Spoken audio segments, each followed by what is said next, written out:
Experience Theory 3, the main 6 are lacking in common sense.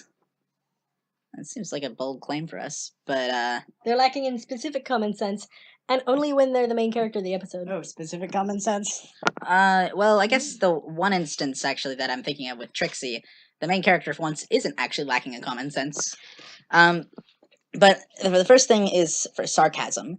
If you notice, when Trixie first comes to town, for some reason, the extremely nice and progressive town of Ponyville turns into quite the interesting spectacle, where actually it's really only the main 6. The main 6, about half of them get up and start heckling throughout the entire performance of Trixie. It's saying that there's no way she's ever beaten a super bear before. Everyone else in the town was enjoying her performance, but they just said, "No, it's not true. It's not true." Exactly. And when she ends up trying to make a bit of an example with some funny antics out of the main 6, which we kind of expected her not to be able to do, since the main 6 are pretty darn good. But she totally does. She destroys them, and it's pretty hilarious. Rarity tries to outfashion them, and she just changes the hair color and messes up her hair, and she freaks out. Pinky tries to... What does she try to do? Like, do weird voodoo magic as she normally does? Probably. But unfortunately, I think she got actually for once out voodoo magicked. I think she made like a balloon animal or something. Yeah, and then I can't remember, but and then also Applejack tried to like show off her strength by like flexing on him or something. No, what Applejack did was showing how good she was with lassos. So then Trixie just went, okay, well I used telekinesis to make the lasso move around, and then she hypnotized Applejack by moving the rope like a snake. Oh yeah, and then she tied up Applejack and pretty much tossed her off the stage. And then the main 6 tried to egg on Twilight into their battle, saying Twilight's a better mage than Trixie is, and Twilight clearly was like, I just don't want anything to do with this. I can't remember if she got roped into it. Did she? Not the first time, no. Yeah, not the first time. First time she's like, I really don't want to create any problems. It was pretty impressive for a stage magician, where like 5 people challenged her, and she was able to just defeat them all with stage magic. Yeah, but unfortunately, despite being defeated, the main 6 are still bitter and dislike this person and say that she's not as good as she says she is, which... Once again, she said she was able to defeat a super bear. And she was using very hyperbole and grandiose things, waving her hands all over the place, making very much to show that she's like amazing. She said the great and powerful Trixie, when clearly she's a traveling freaking... Obviously she's a performer. Obviously she's embellishing. Yeah, so they don't really understand that. In this episode, though, specifically, Twilight is like, I don't really want to know this. The main reason for it is because they're showing a disdain of magic. And she thinks that if they know that she can do a whole bunch of magic stuff, that they'll dislike her as well.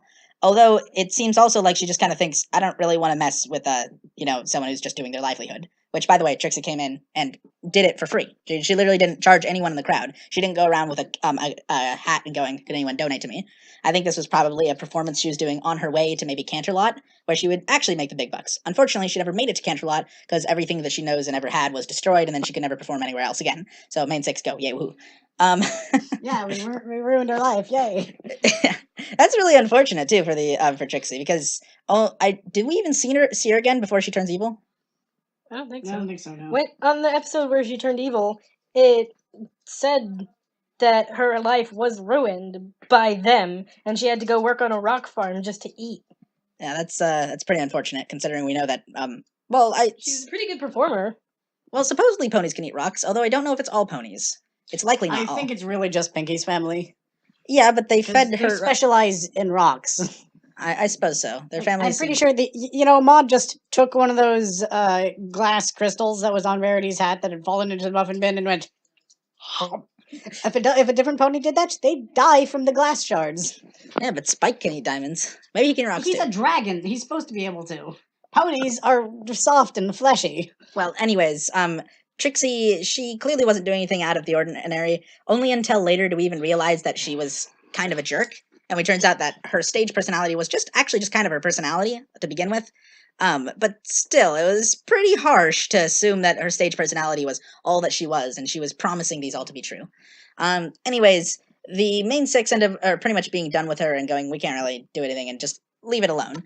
But Spike comes up a little bit later and talks to the... Actually, no, it was her fans. The 2 country Yeah, the country hicks, what, and snails? Snips and snails. Snips and Snails, those poor guys, they loved the show, and they believed it to be true because they're little kids. So these two, Snips and Snails, come up to Trixie, and apparently, off screen, they'd talk to her and wanted to know if there's anything they could do for her, anything at all. And she says, just get me a smoothie. Or actually, no, I think that was on screen, yeah. And so they go ahead and get her a smoothie, and she says, sure, thanks. I feel like this was sort of meant to show that she's a bit arrogant, except it more like seems like, with how tired Trixie was, that she just wanted the kids to go away. And it did get them to go away, and it's not like a smoothie will destroy their bank accounts or anything like that. But after these two leave her alone, she goes to sleep and kind of grumpy, like, okay, fine, I'm going to sleep, whatever, good night. What was freaking name? Snips. No, Spike. Spike. Why did I forget Spike's name? Spike comes up and talks to them and says, that's ridiculous. I can't believe you two believe in that. She's obviously a fake. And they're pretty much like, what are you talking about? She's amazing. She could be anyone. And he says, not until I see a Ursa Major come down this street and her defeat them, am I going to believe that? And then these kids in front of Spike, while he's looking at him, are say, that's a great idea, and start walking right off into the forest. Spike rolls his eyes and leaves. Like, he sees what's unfolding in front of him, and he's like, oh, those idiots. I can't believe it. They're gonna walk into the forest and die. Spike should be responsible because he's not a baby. He's like 14. Yeah, and anyways, even if you were a child, like Spike is supposedly 16. known to be, this is kind of very irresponsible. He's seeing what's going on. He literally rolls his eyes, just thinking these guys are just being so dumb. Watches the two children run off into the death forest and just thinks nothing bad will happen. They're looking for the worst thing there is possible in the forest, and they're unsupervised. They're little kids. That these kids are going to get hurt. I mean, outside of saying like they're gonna die, they're gonna get hurt. They're gonna die. Well, just looking at that situation, you wouldn't want to say they're gonna die. You would say these kids are definitely getting into trouble, one way or another. They're getting hurt. Spike doesn't identify this, and I would say that's somehow at a lack of common sense. I don't know how it is that Twilight didn't teach her that. Teach him that, yeah. Spike's a boy.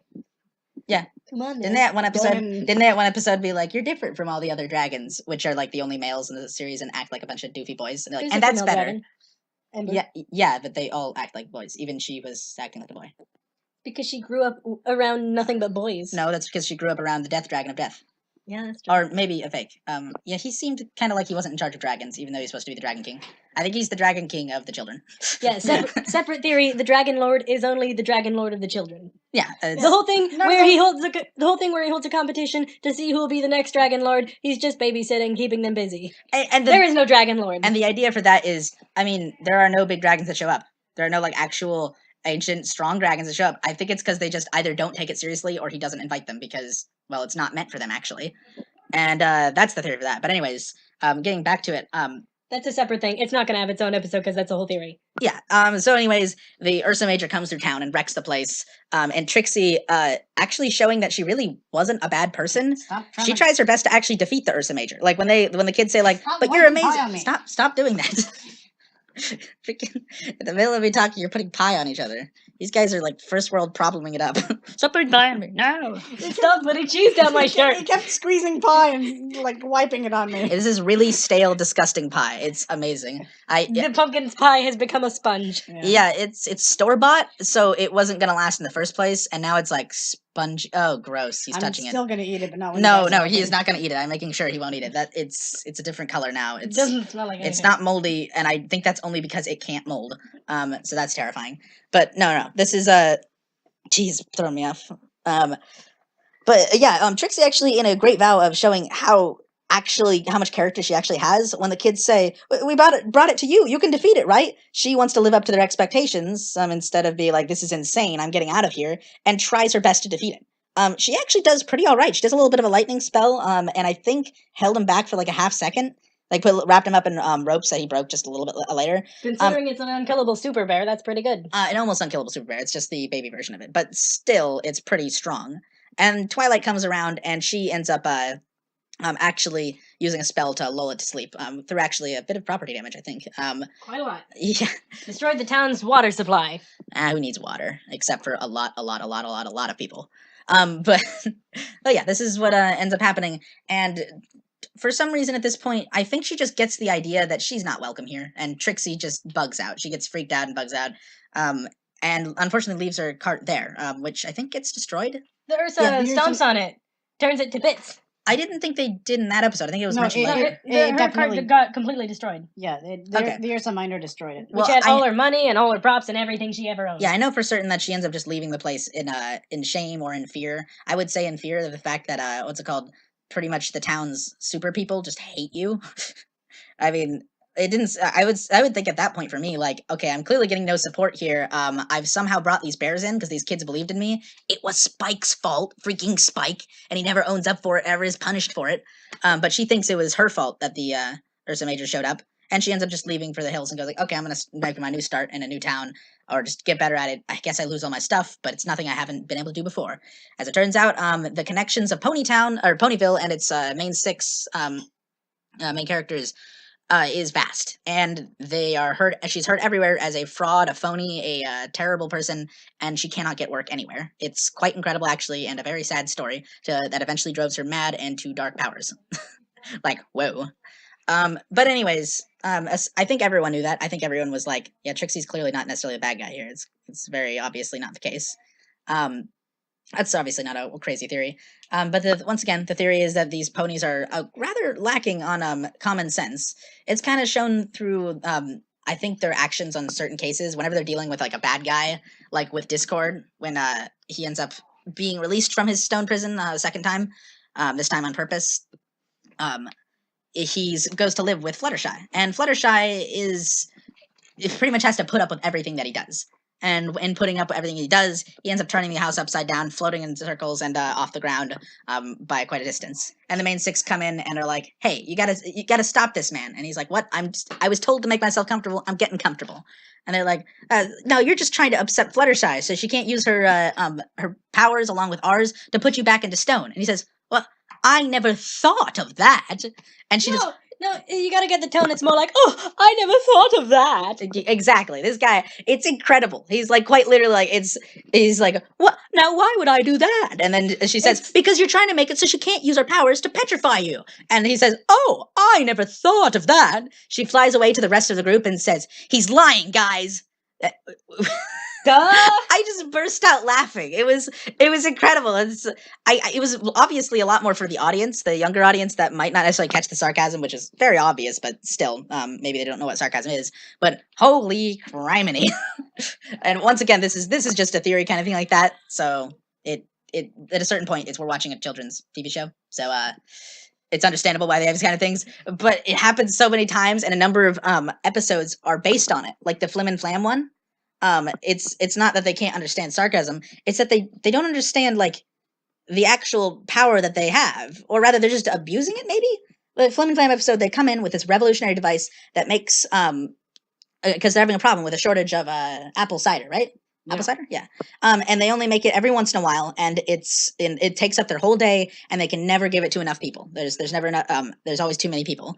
The Flim and Flam come through and show that this can make enough for the whole town easily with 100% efficiency or accuracy, and it's just honestly, it's a revolutionary device, and it takes literally no people to operate it. You just have to start it up, and it goes, and it's amazing, and it's way better than even everyone that all their team working together. Flim and Flam power it with their magic. Yeah. Oh, they do? Okay, yeah. That's still not much trouble. That's an interesting thing you're drawing on your leg.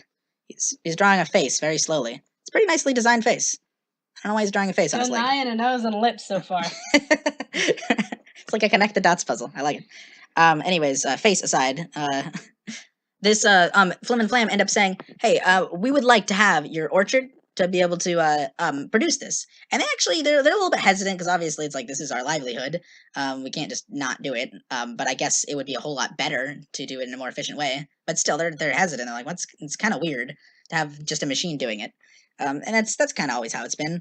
And they end up saying, fine, but what are you thinking for the rates? And I believe they said 75-25, right? Mm-hmm. Yeah, that's what Flim and Flam said. Yeah, Flim and Flam started saying 75-25. They get a really harsh bet, and they think to themselves, what? That's unfair, and they just say no. instead of what anyone else would say, which would be How like, about 25.75? You crazy? yeah, how about I have a much better deal because that is It's our orchard. You can't do this without us. So, like, to be fair, 50-50, that would be very fair for both sides because you got an amazing invention. This is our orchard. We can split the profits evenly. That would be kind of fair. They'd sell like 4 times as much cider in a day, so they'd still profit. Yeah, so they literally just stop. They don't have any conversation, anything like that. And Flim and Flam, obviously bothered by the fact that their business, like their whole idea with the business, just failed like instantly. Go like, okay, fine. You know what? Let's have a competition. Yeah, let's have a competition. And everyone else is saying, no, don't do that. And Applejack says, you know what? I'm gonna do it. I'm gonna go for the gold, even though there's nothing that I earned from this. There's no reason to do it. She loses everything if she loses. She gains nothing if she wins. Yeah. And so once again, you could have just said no. Like if you really didn't like this guy, which it's quite obvious here, you could have just literally just said no. She doesn't, and ends up pretty much cheating later. Like they're like, oh crud, we actually aren't beating them. Like we can't beat them.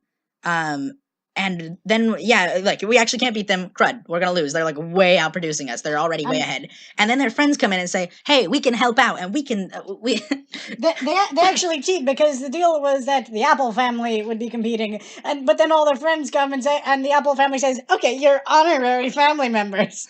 So they actually cheated to even try and get ahead, and still lost. Yeah, and then the Flim and Flam end up going, you know what, crud, we gotta make it so we're less efficient, but we're moving through more product. And they do.